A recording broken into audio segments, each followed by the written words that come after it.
Yeah. Cleveland Browns, they were missing no pieces on Sunday Night Football last night. We were there, Rodney. You picked the Browns. You said to me right before the commercial break, you're like, I'm changing my pick. I'm going with the Browns. You coming with me? And I was like, Rod, I got a record to protect here, man. I'm on the heater of a lifetime.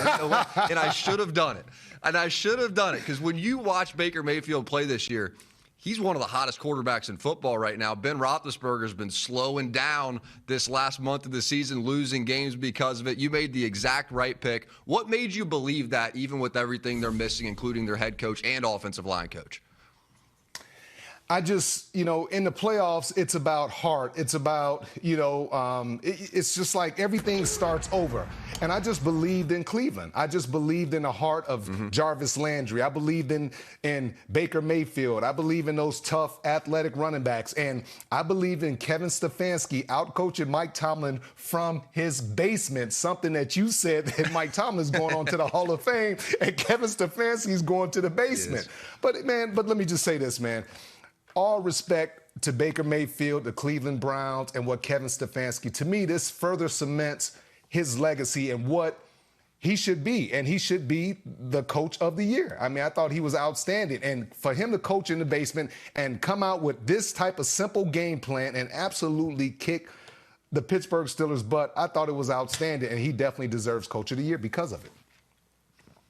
The sun is rising on a new era of Cleveland Browns football. That was what was so clear to me watching that game last night, that they're down all these pieces. Coach Callahan, one of the best offensive line coaches, and really Baker's success this year has been so tied to the rebuilding of that offensive line. That's where he's had all his success. He has time now. He feels protected. He's confident in that pocket. Last year was terrible.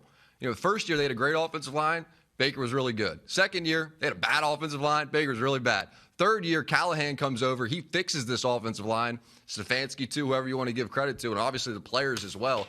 They dominated the Steelers last night, Rodney. You watch them in that running game. Sometimes it was Kareem Hunt, Chubb. They were 10, 12 yards down the field, completely untouched. And Baker, when you put prolific passing game with a prolific running game and you spot them 28 points, you don't lose those games often. I love how the Browns just ran up the score, though. When they had the lead, they kept that gas pedal down. That's what great teams do. And anybody who's been watching AFC North football for as long as I have, being a Bengals fan, being in Cincinnati right now, knows you better keep scoring or Big Ben will catch you. And that's how the Browns won it.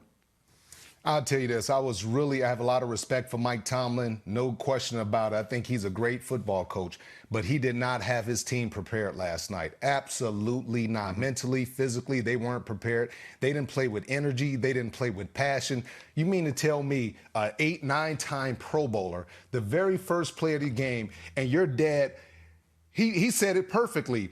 He's in a rush to block the defensive tackle on the left side, and he's more concerned about that than snapping the ball. It's the little things. And in playoffs and big games like this, and I played in a bunch of them, you need your key players. You need your veteran players to at least hold down the fort. You need them to be your foundation. You need that stability from your veteran players. And then Juju, why would Juju Smith-Schuster say what he said? I mean, it was so disrespectful. It was so unnecessary for him to come out and say that. And why would you want to give added motivation to a team that has gone through so much adversity? This team is trying to figure out what they're doing in terms of their coaching and their players, but you want to give them added motivation. It kind of reminds me of when we played in the Super Bowl against the Philadelphia Eagles. Freddie Mitchell was talking all that trash, and it really took our level of focus from here on to the next level. And trust me, when you attack somebody, one person on a team, the entire team's going to rally behind it. And I just felt like, Mike Tomlin didn't have this team ready to go. Juju Smith-Schuster, he was talking like the Pittsburgh Steelers were really that team that they were, years ago. And they're just not that team, Jack. Baker Mayfield's a guy that has this just eternal chip on his shoulder that just lives there. He just wakes up every morning, and he says he's waking up feeling dangerous. I think he's waking up feeling mad. I think he's just constantly thinking about everybody that said something negative throughout the course of his life, of which there are many.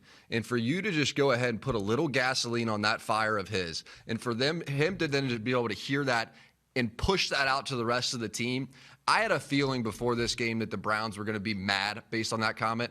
They played mad. I don't think I realized, though, how mad they were until the postgame, the celebration, Baker running into the locker room going, the Browns is the Browns, all of that stuff. They're playing Corvette, Corvette in the locker room, listen to it, just going full troll mode on Juju Smith-Schuster. This was a team that was playing like they had just been insulted within 48 hours of kickoff, and that's what they did. And the amazing thing is, you have a guy like Chase Claypool. I want to play this for you right now, Rodney. Chase Claypool today, the Steelers wide receiver room, doubling down on the trash talk. Hear this clip from Claypool a day after a brutal loss to the Browns. You know, a bad loss, but Browns are going to get clapped next week, so it's all good. Come on, Chase. Why would you say that, man? Just see, that's what I'm talking about, man. You know, like there has to be a level of class. And listen, Coach Belichick would never allow something like that to happen in our championship teams. And when you lose, you have to stay humble and you have to compliment the other team. And I'm really disappointed in that. They had an opportunity to win. They had 2 weeks off. Basically, Coach gave them off last week, and then they played against Baker and them, yesterday. I'm just really disappointed in that comment because they haven't learned anything. They got their butts kicked up and down that field. They are embarrassed on national television in front of millions of people, and they're still talking that trash. But that's the new Pittsburgh Steelers. I guess that's the young players in this league. And I like Chase. And as bad as it was, in the fourth quarter of that game, I mean, Big Ben comes back, throws for 500 yards to get them back into it. Throws 4 interceptions in the game, 4 touchdowns too, 500 yards that just piled on in the second half. I mean, the first half of the season, this Steelers team couldn't miss. In the second half of that game, they started to remember that feeling a little bit, but it was too far gone. But it all came down to that fourth down. It was a 4th and 1. The Steelers offense is rolling. It looks like they have all the momentum behind them. They're going up and down the field every time that they have it. And it's a 4th and 1 at about the 50. And even if it was a 1-possession game, I would have still said Steelers got to go for this. They got to go for this 4th down right here. But in that game, there's no choice. You absolutely have to go for that. So here is Mike Tomlin explaining why he didn't, but the explanation for me, not even close to suffice. Hear this. We had some stops. Wanted to pin them down and maybe provide the short field for our offense. We'd had maybe 2 or 3 consecutive stops. And so I just wanted to keep the momentum going in terms of field positioning, but we weren't good enough in terms of doing that. I'm going to tell you this. You think about defensive coaches, they're a lot more conservative as far as head coaches, as far as going for it on 4th and 2. You look what Mike Vrabel did. He didn't go for it. But if these were offensive coaches, they definitely go for that. And once again, Mike Tomlin, I just didn't think he was at his very best yesterday. Like 4th down and 1, you got all these weapons. You know Cleveland's playing soft coverage. All they're basically doing is playing cover 2. They're dropping back. They're rushing 4, dropping 7. And Ben, he could just dink and dunk them all the way down the field. I just did not believe that Mike Tomlin would punt that ball in that situation. I look at Big Ben moving forward. They need to move on from Big Ben. He's old. He's done. And he's costing a whole bunch of money. And I think he's really got that organization stagnant where they can't move forward. In this league, you have to have an athletic quarterback that can move, that is smart, that can throw from the pocket, that can move a little bit, escape. And Ben, he looks old. Like Tom Brady is older than Ben, but Ben looks like an old man. He looks like he should be done playing football. Yeah, he can throw, but when you get in those passing lanes, when you put a little pressure on him, he's done. And then think about the game plan.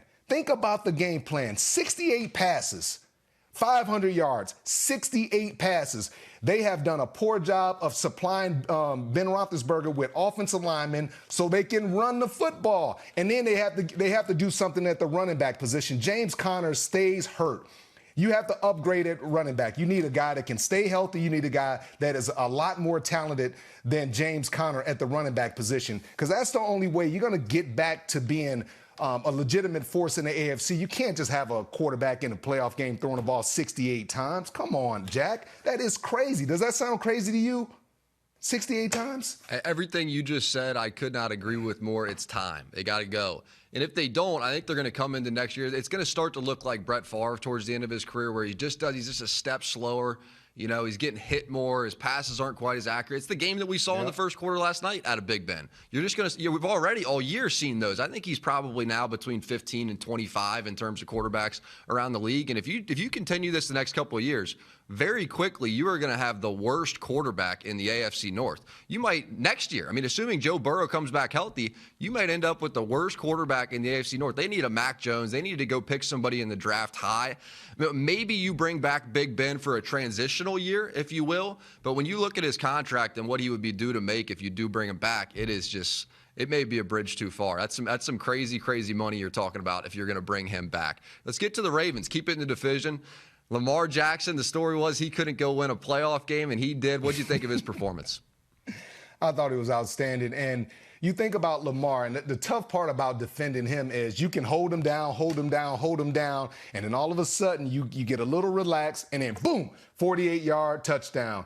And that's how he is. He's so explosive. And what I liked about him was, even though he threw that interception, it seemed like he's starting to grow with his patience. It's not just, hey, just throw the ball or run. He's really trying to survey. He's really trying to go through his reads, and he's just playing loose, having fun, and trying to make plays. I thought he was really outstanding. But really the story of the game was the defense, and we'll talk about that in a few minutes.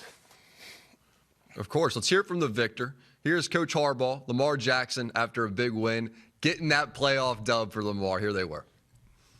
Man, it feels good, Mr. Jameson. I knew, we had the capability of doing that, but there's gonna always be no naysayers, no matter what. So we just one game at a time. I appreciate the win, hard-fought team victory. They played great as well. Tennessee played a pretty good game, on both sides of the ball.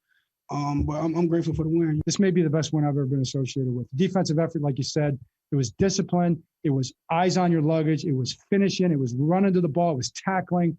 Up front, our defensive line did a phenomenal job against their very good offensive line. So we got him stopped a lot of times before he got started. All those things came into play. Yeah, you think about this defensive line, and the first time they met, Brandon Williams wasn't there, Calais Campbell, he wasn't there. Both the big guys showed up, and they did an outstanding job in the middle, pushing the pocket. But that wasn't the key. The key was those guys on the end. And I tell you this, Mike Vrabel, when he gets a chance to watch that tape, he's going to be really proud in a weird way, because Mike Vrabel was one of the most outstanding defensive ends at setting the edge. And that's what Baltimore did. They did a great job of setting the edge. They didn't give Derrick Henry any opportunity really to break through the middle. And every time that he would come through the middle, they would make his feet stutter. And I thought this was probably the best effort that I've seen anybody really go against Derrick Henry. It just a flat-out great performance by this defense, and they have the secondary to complement them. And when you get that type of push up front and that type of energy and emotion that they play with, it was just really outstanding. It was, and they weren't multiple. Talking about the Titans, a big part of this run that they've put together under Vrabel is that Tannehill's been much better. And he's been able to go win games when they do slow down Derrick Henry. And Baltimore played him perfectly, just like you're describing. But Tannehill wasn't good enough to take the ball and go build a lead. I mean, they had a 10-point lead, and our questions were, could Lamar come from behind? This is the first time we've seen him come from behind the way that he did. And it wasn't necessarily all with his arm. You described that 55-yard touchdown run. I think Coach Harbaugh said it's the best one that he's ever seen a quarterback have. And I just started thinking about, when's the last time I've seen a quarterback, or how many quarterbacks in the last decade could score a touchdown on that play? And the list may be Lamar Jackson. I mean, unless Mike Vick played in the last decade. I guess he did, the back half of his career. Maybe Mike Vick and Lamar Jackson. Can you think of anybody else who scores a touchdown on that play? That's how prolific he is as a runner. Maybe Patrick Mahomes. Maybe Patrick Mahomes. But I was thinking this, and let me just say this. Go ahead. I was thinking this last weekend, and I think you'll get a kick out of this. I was wondering, that effort to get Derrick Henry 2,000 yards last week, I thought they shouldn't even go for it. I thought they should just rest them and, rest some of the offensive linemen. And to me, it just looked like they were tired. When you go think about if only 8 or 9 guys reach 2,000 yards, man, it takes a lot out of you. And they just didn't play with that same passion. They didn't play with that same emotion. That's what you need. And I think them pursuing 2,000 yards really affected their ability to run the ball yesterday. It's an interesting take because they still were in that tight competition in the South, right, with Indy. And so they could have wound up playing the Buffalo Bills, and the Buffalo Bills, arguably a tougher matchup. I guess we'll see how that plays out.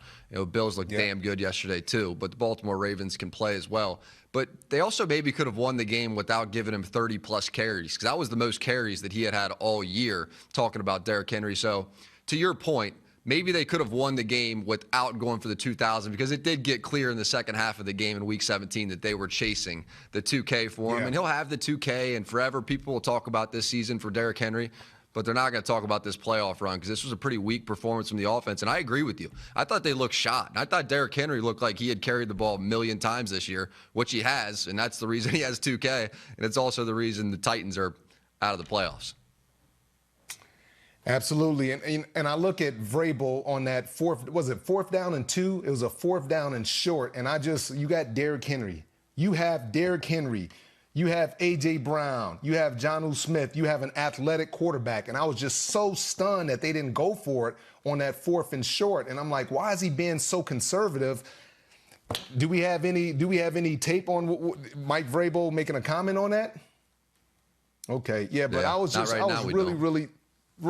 really shocked that Mike Vrabel didn't go for it on a 4th and 2. When you're in the playoffs, yeah, I understand trying to be conservative, but at the same time, you got to let your team know that you believe in them and that you're going to be aggressive and that you're going to attack. And that's the way we won our championships. We were aggressive, we were smart, and we attacked. And we didn't. You got to be able to make those calls. If you're Mike Tomlin, 4th down and 1, you got to go for it. If you're Mike Vrabel, you have to go for it, especially when you have Derrick Henry, a guy that ran for 2,000 yards, and you have an athletic quarterback that can get the ball down the field. You have to go for it. Rodney, I'll tell you what, on Safety Blitz, we put together an absolute dream team on the production side so that when you just bring up random things like that and you say, I'd like to see that 4th down clip of Vrabel, well, here it is. Let's hear from Vrabel on that 4th down. Okay. Just decided to punt. Thought we were playing well defensively. Thought we would get a punt inside the 10 and, be able to play the field position game. Had some time there that I felt like, we could. And, we held them to a field goal. It's just, we were playing against a kicker there that, kicks them from the 40.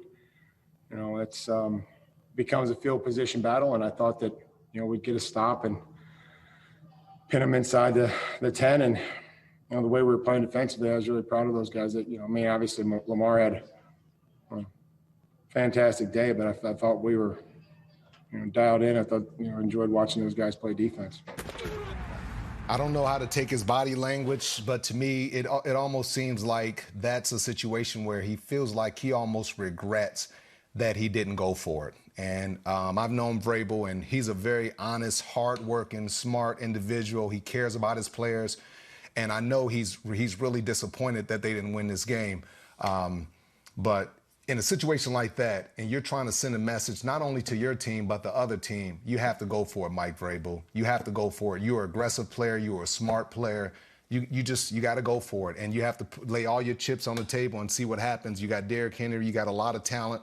And your team, they did their thing this year, put themselves in a position to have this opportunity. And you got to make the most of it. You got to all chips in, man. Rod, I'm going to revert back to your previous point, and we'll move on. He's a defensive coach, too. That's another defensive coach that's not going for it in a 4th down situation. So for whatever it's worth, he did rely on the D there, didn't rely on the O, however you want to look at it. Let's get it to Brady and Brees, talking about offense. This will be round 3. This game has been the weakness. If there's been a weakness on this season for Tom Brady, and it's been phenomenal. This year has been phenomenal. I think he's exceeded every expectation you could have ever had for him, changing teams, no offseason, and what he's put together from a recruiting standpoint, from a quarterbacking standpoint. This is MVP for him. This is prime Tom Brady. He looks unbelievable right now. But his weakness has been the New Orleans Saints. Why do you think that is, Rodney? Can he right the ship with how well they've been playing? Well, it just depends on what that offensive line does. If that offensive line, which had played really well the back end of the season, if they protect him and give him time, and we talked about this, yeah, he's going to be fine if they give him time. But if Cameron Jordan and all those guys, they get up in his face and they start hitting Tom, you're going to start seeing him do the old Eli, falling to the ground, taking sacks, throwing the ball away, getting frustrated, yelling at his teammates. Yeah, we see the good Tom, but when Tom starts to get hit and Tom starts to take some shots, as much as I love him, dude, you can rattle him.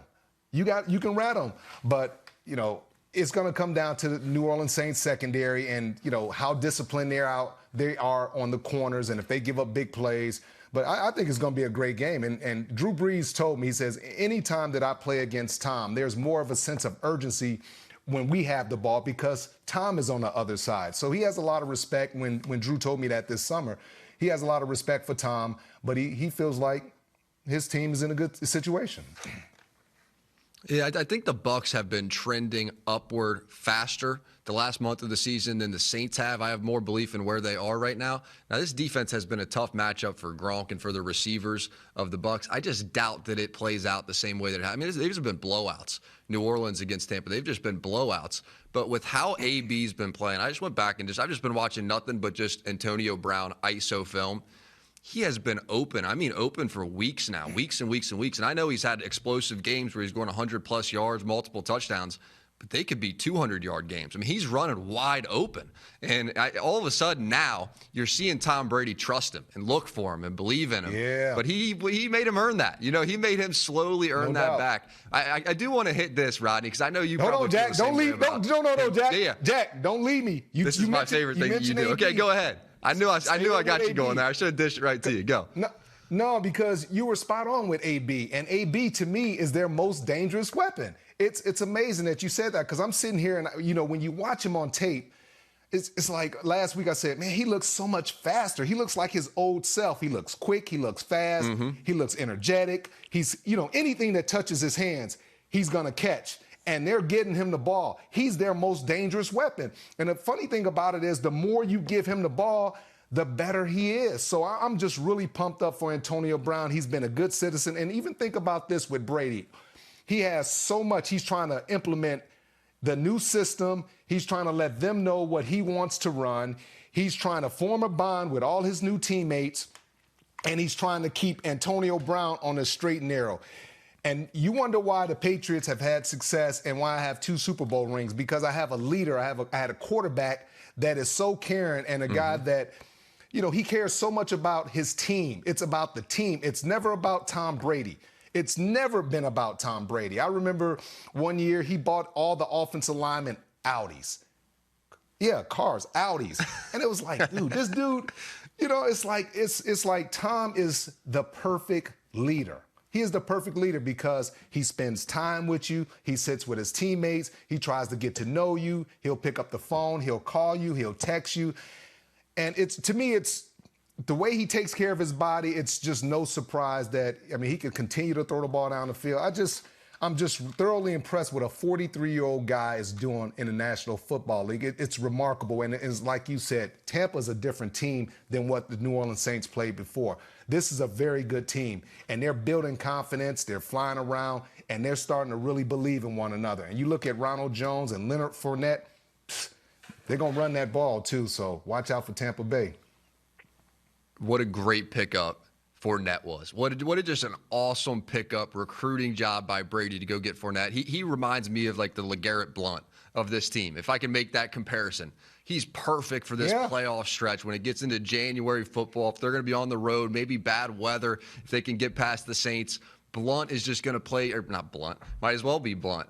Fournette's just going to play so tough. He brings that physical element. He brings that physical element to this team, and I think Brady loves that. And he also loves to have multiple backs in the backfield. But just think about, when we talk about the trajectory that Tampa's been on, the idea that Mike Evans and Chris Godwin can be 2 and 3 wide receivers, that they could be wide receiver 2 and 3 on an offense that also has Gronk and Scotty Miller, Ronald Jones. It's an all-star team. Brady left a rebuild in New England for an all-star team in Tampa. You got to give it up for this man and what he's been doing. I wanted to ask you, and I probably blew through our time now, but what the heck, I'm still going to do it. Heinicke, Taylor Heinicke comes in for Alex Smith. He has no business playing the way he did. What'd you think of his performance? I was just really proud of him. He was just tough. Yeah. You talk about a guy mentally and physically tough. He was beat up physically, but he just kept getting up. And that comes from heart. That comes from the mental. And his teammates, the nation, I mean, people that aren't even watching the football team, fans, they were cheering for this guy. I wouldn't right away name him the starter, but he would definitely, I'm going to definitely go out and draft me a quarterback, but he would definitely be in the competition. And I don't know if he's a free agent or not, or what's the deal with his contract situation, but I think that young man earned him a few $1 million as a backup quarterback at this point. So let's go to the Buffalo Bills. This Josh Allen performance, I mean, the way that he's been playing, and I don't want to make it just about his playoff performance because he was off the charts, but he has been this continuously down the stretch of the season. When you saw it in the playoffs, are you starting to believe this is one of the real top shelf guys playing the quarterback position in the league? What were you thinking watching that game yesterday? Well, it didn't take for them to get to the playoffs for me to start believing in Josh Allen. You see the body of his work throughout the season. And really probably the biggest growth that I've seen is his patience. And, before it was everything had to be down the field. I'm going to force the ball down the field. Now he's okay with a 4 or 5 yard check down. And that's growth as a quarterback because you don't always feel like you have to have the big play. And he's done such a wonderful job of just getting everyone involved. And, what I like about their team is they play with so much enthusiasm. They have so much love and respect for one another, and no one cares who gets the credit. And that's big props to Josh Allen because he's an unselfish guy. Anytime that somebody's making a touchdown or somebody creates a turnover or makes a big play, they're all right there celebrating, embracing one another. And that's one of the biggest things that we had. We always had a close-knit group that trusted one another, but the quarterback had a big part to do with that.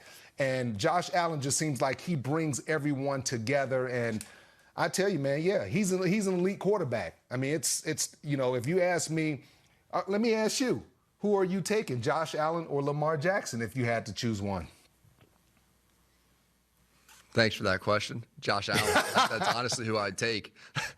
That's honestly who I would take. And the reason is because I just don't see other quarterbacks like him. I can't think of a comparison to him. When I did the interview with him a couple weeks ago, to your point about going from looking deep all the time to now being willing to take the short, easy stuff and be accurate with him, he took really seriously studying Aaron Rodgers, studying Tom Brady, studying Drew Brees, just to look at how they created those easy completions. And he still has the deep ball. And maybe one of the more amazing parts of his game, too, is when he takes off and runs, he is so fast and athletic and big, 6'6", 240. And then he can throw the ball on the run with perfect accuracy. And not only perfect accuracy, on the run, he can push it 30 or 40 yards down the field on a laser. I don't know who else has that body, that athleticism, and the ability to just put the ball everywhere. Now that he's adding the easy stuff into his game, just the easy, wide open completions to it, it's just a complete quarterback. In year 3, I mean, this has happened fast for him where he was as the gunslinger throwing the ball out of bounds. That's what he used to be when he came to the league. Yeah, and defensively, like when you're trying to defend him, you know that he has an arm where he can throw the ball 70 yards down the field. So it forces you to play a little softer because you're afraid. But now that he's a lot more patient, he's dumping it down. And those 4 and 5, 6 yard gains are getting him easy second and shorts. And now they can do whatever they want to do. But let's talk about Stephon Diggs because I voted for him first team All-Pro, and he's been absolutely outstanding. And I think that was the best move that he made getting out of Minnesota and coming where he had a quarterback that's athletic, a quarterback that really engages him, and he likes his quarterback. And it's just really great to see. The one thing I am concerned about with Buffalo is their running back position. Will they be able to run the ball against Baltimore after that? After them stopping Tennessee? I just don't believe. I think it's going to be all Josh Allen. And unfortunately, I hope he doesn't revert back to trying to throw the ball deep and just, making sure that he stays patient. So it's a lot of little storylines that's going on, and I'm really excited to be there this weekend. When you get into big games like this late in the year, though, and with Josh in particular, with how big his body is and his frame is, I very rarely see defenders hit him hard. I think it's like DK Metcalf playing the wide receiver position, like Derrick Henry playing the running back position. Some guys are so big and so physical that you just can't really get big shots on them. So I wouldn't hesitate in a game like this, in a playoff stretch, trying to get to the Super Bowl, to allow him to run the ball, some designed runs. I'm thinking about that quarterback draw yesterday because when he gets to the second level, it's like a 6'6" athletic tight end that you have to somehow tackle. I mean, he's a problem when he gets there. Think about that goal line play from yesterday, Rodney. It was like the Tim Tebow play. Everybody's run block, and he's running to the right, and it looks like he's going to run in for a touchdown. Tight end slips into the back of the end zone. He's full run mode, and then just flips it back there for the touchdown. He does so many things in the red zone that gets 7 instead of 3, and this team just scores points. I mean, they can score with anybody. Chiefs, Tom Brady, Saints, I didn't really think they can score with any of the best offenses in the league. Yeah, and think about from a defensive standpoint, like you've played 17, 18 weeks of football. You're tired. And now you have to deal with a guy that's 20-something years old, that's big, that's strong, that's hungry, that's an absolute man, and a guy that's a tough guy. Like, yeah, he's a quarterback, but he could also be a left tackle. He can also be a defensive end. He can also be a tight end. That's how big and athletic he is. And you talk about who kind of reminds you of him, maybe Justin Herbert, but not the size as far as the arm strength and, the accuracy and things like that. But, yeah, man, Josh Allen is a real deal. And, I asked myself the same question. Who would I take? And I think that would be easy. I would take Josh Allen. No disrespect to Lamar Jackson. I think he's really starting to try to develop in his own capacity. But I need a quarterback that is very, very accurate. You don't have to be the fastest. You don't have to be the most athletic. And I just think that Josh Allen, what he's done and his growth and maturity, I just think, his leadership as well as his physical skills, Buffalo's going to be a problem for the next decade and a half, at least. They're going to be a true problem because this guy is a tremendous leader. He brings everyone together in the locker room, and people like him. And it's hard to root against him. It is. And Lamar Jackson has gotten a lot better as a passer, and it's not taking anything away from Lamar. Lamar's a better runner than Josh Allen. I mean, substantially better. When Lamar runs, he looks like a punt returner. I mean, he's better than 99.9% of the league playing any position as a runner. Josh Allen's not that. But as a passer, it's similar in that way. Josh Allen's a way better passer than Lamar Jackson is right now. Let me ask you this. I don't want to get too far off topic, but I do think it's an interesting question. Like, where is Lamar on that scale? Since you brought him up, like, where is he? Like, when you think Tua, you think Josh Allen, you think Watson, all these young quarterbacks who can do both, Mahomes, where is he on that scale of guys? I know he's at the top as a runner. Where is he as a passer? I don't even think it matters, because what matters is the system that he's in. Everybody's in their own particular system. He's in a system that works for them. And so to compare him to, how accurate he is, we know he's not the most accurate passer, and that's something that he's getting better at. But I love his leadership. I love the heart that he plays with and emotion. I love his teammates. I love the fact that they're now getting Marquise Brown involved in the offense a lot more, and it's not just deep shots. Now they're starting to work his route tree. Now you see him catching 12-yard passes, 7-yard passes, 23-yard passes. Everything doesn't have to be 60 yards down the field. And if they can keep him involved in the game and, just a quick slant, let him use his speed, it's going to be tough to stop him with Mark Andrews at the tight end position, with the run game and all the different aspects that you have to deal with as a defense trying to stop them from running the football. But yeah, it works perfectly for them. And that's why I say it's very difficult to, compare Lamar to all those other guys. Yeah, I hear you.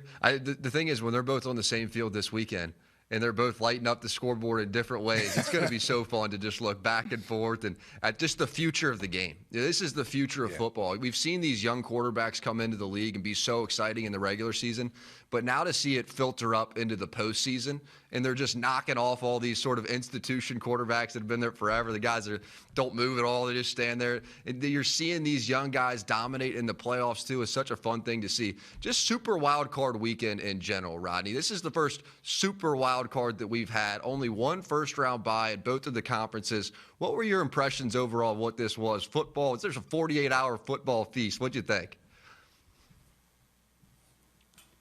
Hail to the NFL. This was amazing. This was amazing. Even for a guy like me that watches so much tape, this was amazing. And people text me, man, I can't believe we got Saturday 3 games, Sunday. This is something the NFL should seriously consider keeping, because now you're bringing in extra fans. All eyes are on the NFL like it should be. I really thoroughly enjoyed it. I just think that it just opens up so many different opportunities, and everybody gets so pumped up because now you got 2 extra teams being represented that normally wouldn't be represented in the playoffs. Hi, I'm Mike Tirico, and thanks for watching. Make sure to hit subscribe for the latest news and highlights from NBC Sports.